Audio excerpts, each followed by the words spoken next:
আজ বানিয়েছি আলু দিয়ে পাঙাশ মাছের মশলা কারি।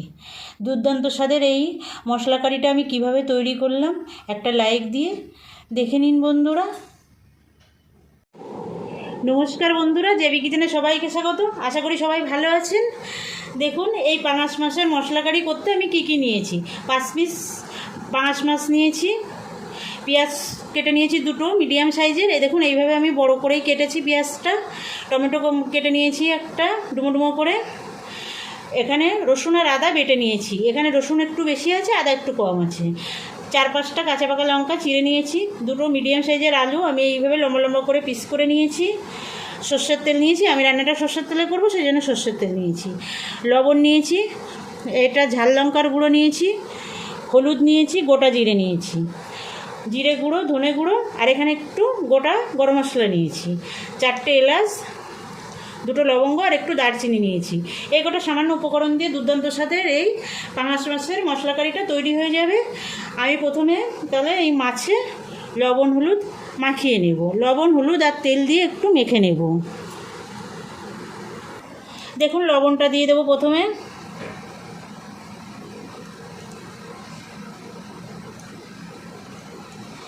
এবার দিয়ে দেবো হলুদ,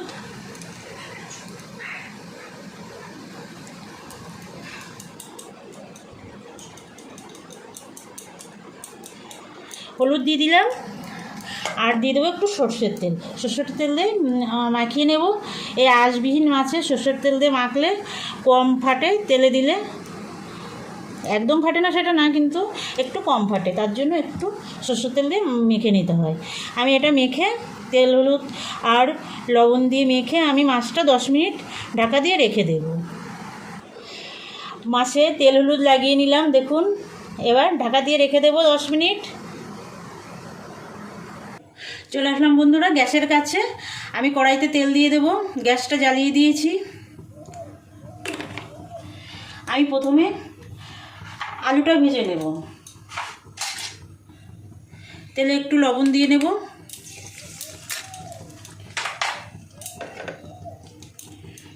আলু ছেড়ে দেবো বন্ধুরা। আলুটা একটু লাল লাল করে ভাজবো। দেখুন বন্ধুরা আলুটা একদম লাল লাল করে ভেজে নিয়েছি। এবার আলুটা তুলে নেব। এরকম লাল লাল করেই ভাজতে হবে।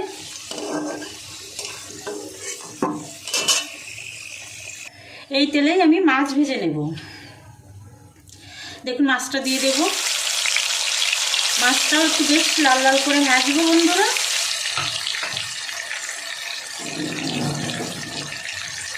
যেহেতু আগে লবণ দেওয়া ছিল সেই জন্য আমি পরে আর লবণ দিলাম না। আলু ভাজার সময় যে লবণ দিয়েছিলাম তেলে, সেই জন্য লবণটা আর দিলাম না। এবার লাল লাল করে মাছটা ভেজে নেব। দেখুন বন্ধুরা সুন্দর লাল করে ভেজে নিয়েছি। তুলে নেব মাছটা। তুলে নিয়ে আর যে 2 পিস আছে সেই 2 পিসটাও আমি ভেজে নেব। দেখুন বন্ধুরা সবগুলো মাছ আমি ভেজে নিয়েছি। এবার আমি এই তেলে দেখুন বন্ধুরা এই মাছ ভাজা তেলেই আমি জিরে ফোড়ন দিয়ে দিলাম। জিরেটা ভাজা ভাজা হয়ে গেছে। এবার আমি পেঁয়াজ কুচিটা দিয়ে দেব। পেঁয়াজ তো কুচি না, বড় বড় করে কেটেছি পেঁয়াজ। দেখুন বন্ধুরা আপনারা হয়তো অনেকেই এই মাছটা খুব সুন্দর রান্না করতে পারেন, তবুও আপনাদের কাছে আমার অনুরোধ আমার ভিডিওটা স্কিপ না করে শেষ পর্যন্ত দেখবেন। আর আমি যেভাবে রান্নাটা করছি করে দেখবেন, আশা করি আপনাদের খুবই ভালো লাগবে। এবার আমি আদা রসুনের পেস্টটা দিয়ে দেব। দেখুন আদা রসুনের পেস্টটা দিয়ে দিলাম। দিয়ে একটু ভেজে নেব যতক্ষণ না কাঁচা গন্ধ চলে যায়, ততক্ষণ আমি এটা মশলাটা ভাজবো। পেঁয়াজ রসুন আদা ভালো করে ভেজে নেব। দেখুন বন্ধুরা আদা রসুন আর পেঁয়াজটা আমার সুন্দর করে কষানো হয়ে গেছে। এবার আমি কিছু গুঁড়ো মশলা অ্যাড করব।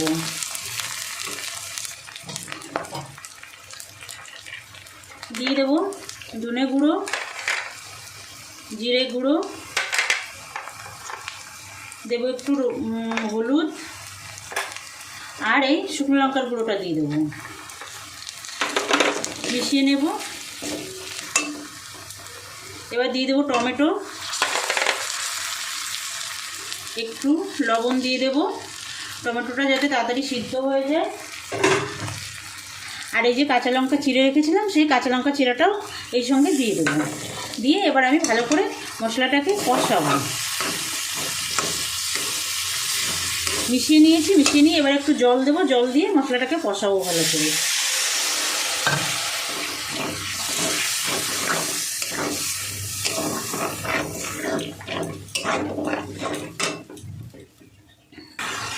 দেখুন বন্ধুরা, মশলাটা কষানো হচ্ছে, মশলা থেকে তেল ছাড়তে শুরু করে দিয়েছে। দেখুন সাইড দিয়ে তেল ছেড়ে দিয়েছে, কিন্তু আর একটু কষাবো। মশলা একটু ভালো করে কষানো হলে মাছের ঝোলে কিন্তু টেস্টটা বেশি হয়। সেই জন্য মশলাটা একটু ভালো করে কষাতে হবে।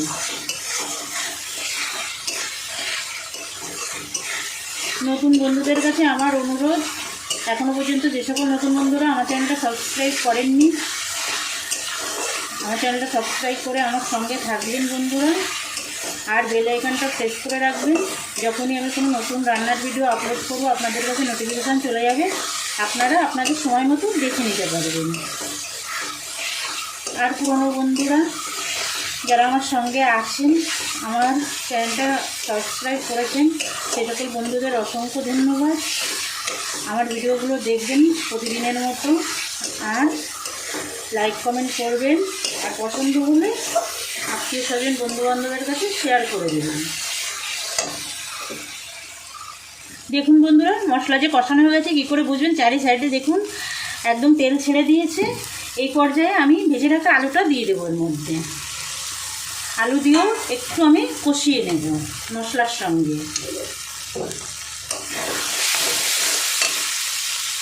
দেখুন বন্ধুরা, আমার খুব সুন্দর কষানো হয়ে গেছে। দেখুন আলু থেকেও তেল ছাড়তে শুরু করে দিয়েছে। আমি এবার গরম জল দিয়ে দেবো।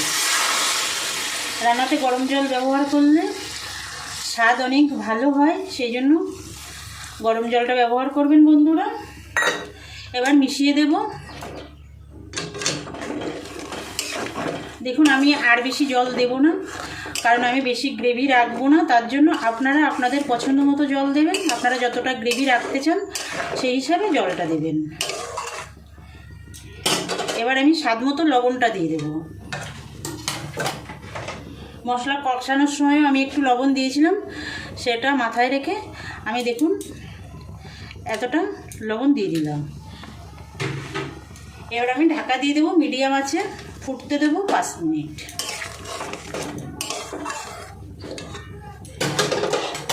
দেখুন কত সুন্দর কালারটা এসেছে, সুন্দর কালার হয়েছে। দেখুন বন্ধুরা, এই পর্যায়ে আমি মাছটা ছেড়ে দেবো ঝোলের মধ্যে। দেখুন ঝোলটা কত সুন্দর দেখতে হয়েছে, খেতে দুর্দান্ত হয় বন্ধুরা। আমি যেভাবে রান্নাটা করছি আপনারা একবার করে দেখবেন। মাছগুলো দিয়ে দেব।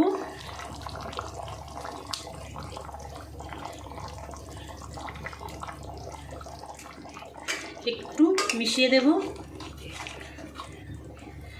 আবার ঢাকা দিয়ে আমি 5 মিনিট হতে দেব। আর এই 5 মিনিটের মধ্যে আমি যে গোটা গরম মশলাটা নিয়েছিলাম সেই গোটা গরম মশলাটা বেটে নেব। আমি এখানে গোটা গরম মশলা ব্যবহার করছি, আপনারা চাইলে গুঁড়ো গরম মশলাও ব্যবহার করতে পারেন।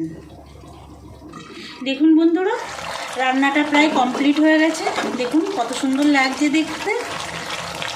এবার আমি গ্যাসটা অফ করে দেবো। আমি এরকমই গ্রেভি রেখেছি, দেখুন আপনারা বাড়িয়ে বা কমিয়ে রাখতে পারেন। এবার আমি গ্যাস অফ করে দিয়ে এই যে বেটে রাখা গরম মশলাটা দিয়ে দেব। একটু মিশিয়ে দেব।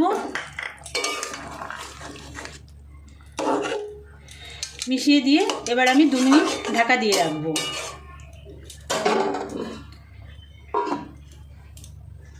2 মিনিট হয়ে গেছে বন্ধুরা, নামিয়ে নেব। এখনও পর্যন্ত যে সকল বন্ধুরা আমার সঙ্গে আছেন সে সকল বন্ধুদের জানাই অসংখ্য ধন্যবাদ। সবসময় এরকম আমার সঙ্গে থাকবেন বন্ধুরা, আর আমার রেসিপিগুলো দেখবেন আর বাড়িতে রান্না করবেন। আশা করি সবার খুব ভালো লাগবে। আজ তাহলে ভিডিওটা এখানে শেষ করছি। আবার দেখা হবে নতুন কোনো অন্য রান্নার সঙ্গে। ভালো থাকবেন সবাই। নমস্কার।